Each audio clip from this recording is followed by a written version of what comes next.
More than 100 Boeing aircrafts are grounded this morning after a terrifying mid-air incident happened on an Alaska Airlines flight Friday, causing the plane to make an emergency landing.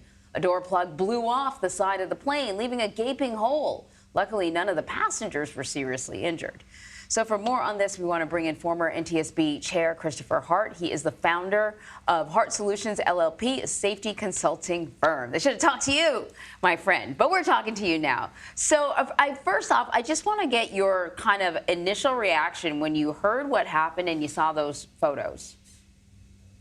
My initial reaction was that this is unusual. I've not heard of this before, but when I thought about it, this is not a trivial undertaking from an engineering standpoint, because at cruise altitude 35, 40,000 feet, the pressure differential is in the neighborhood of 9 pounds per square inch. So do the math on this door, and that means that the outward pressure, the pressure differential on it is several tons, 8 tons or so. So this is not a trivial engineering undertaking to put a door plug. They put window plugs in a lot to change a regular airplane into a cargo airplane, but door plugs, that's unusual, and so we don't have a lot of experience with what's the best way to do that. But I can tell you that 8 tons of pressure outward is not a trivial undertaking.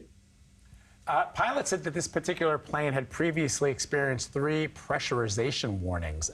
How is it that this plane was still allowed to, I guess maybe not operate, because there are often warnings that come and pilots can fix them, or the technical people. I mean, when I read that, I thought, like, and I made this, it's a little bit of a joke earlier, but it's not like the check engine light on your car. Right. That you go, let's see, maybe it'll turn itself off. Right. Right. You've got hundreds of people that are relying on you to, make sure that your safety standards are superb. Should that have been a red flag, I guess?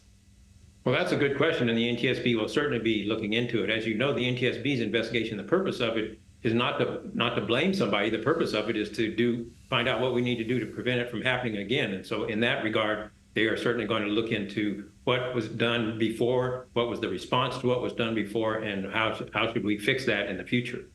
So you had mentioned kind of the engineering design challenge when it came to this plug, but the plug design has actually been around for at least a decade.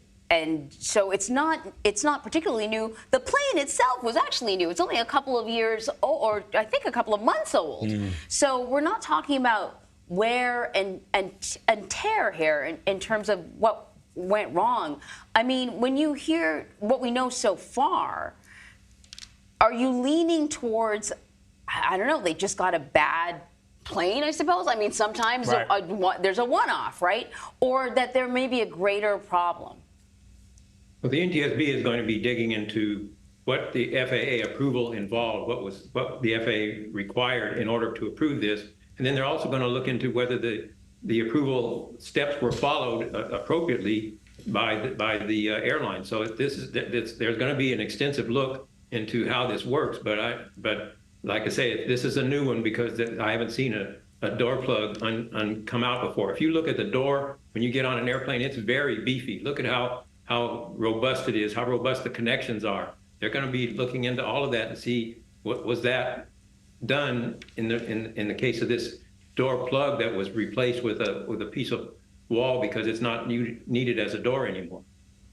As frightening as this was, how much worse could have been if this plane was flying perhaps at a higher altitude?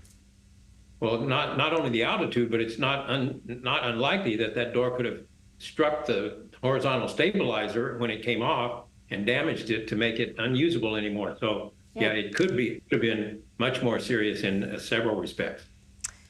This is another thing I thought quite interesting. The NTSB chair said yesterday the plane's cockpit voice recorder had been completely overwritten.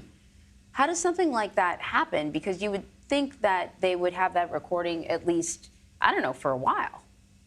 The cockpit voice recorder, that's a point that we were struggling with when I was at the NTSB. The cockpit voice recorder typically writes over itself after less than a half hour, 25 minutes or so.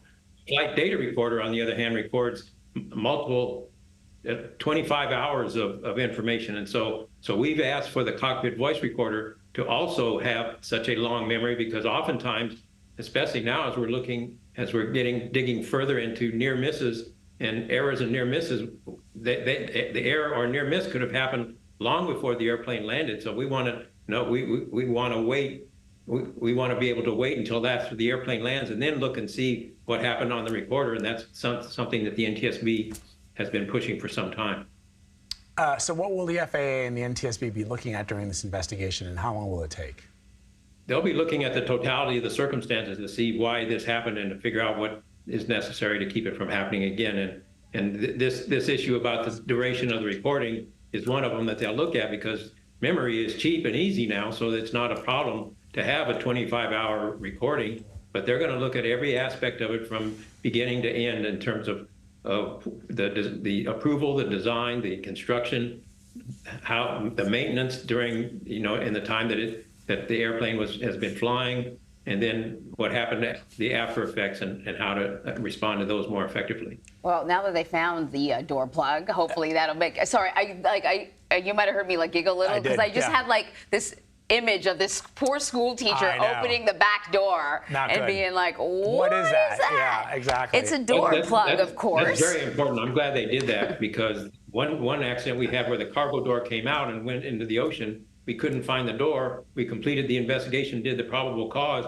Then the Navy amazingly recovered this door from 15,000 feet of water. Then when we looked at the door, we actually changed the probable cause because it had a lot of information that we couldn't get just from the frame. And so I'm glad that they were able to find the door. Oh, interesting.